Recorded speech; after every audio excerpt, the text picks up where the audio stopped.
In today's video, I'm going to teach you how to use Smart Reply quick response buttons. By the end, you'll know exactly how to pick a suggested response, quickly edit it to fit your style, and turn on the feature if you don't see it yet. Let's start with how Smart Reply works. Open an email in your inbox and glance just below the message body. You'll see a few short suggestions like "Thanks for the update" or "I'll be there." These are Smart Reply quick response buttons. They're generated based on the content of the message to help you reply faster. When you tap or click one of these suggestions, Gmail won't send it immediately. Instead, it opens a reply draft with that text already filled in. From here, you can choose to send as is if it perfectly matches what you want to say, or you can edit it first. This is where Smart Reply becomes truly useful. Add a sentence or two of context, adjust the tone, include a specific detail, or sign off the way you prefer. Think of the suggestion as a starting point that saves you typing time, especially for routine replies.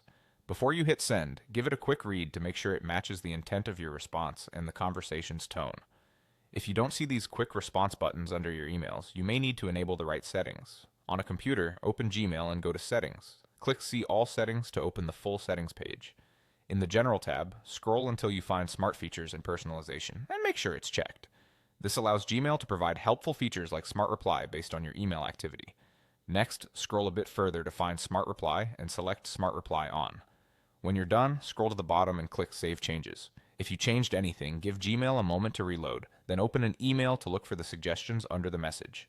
Once Smart Reply is on, keep an eye on those buttons whenever you open an email. Use them for quick confirmations, polite acknowledgments, and logistical responses, and then customize as needed. Over time, you'll get faster at choosing the best suggestion and tweaking it to sound like you. That's it. You know how to select a Smart Reply, edit before sending, and enable the feature if it's not showing. Try it on your next email and enjoy a cleaner, quicker inbox.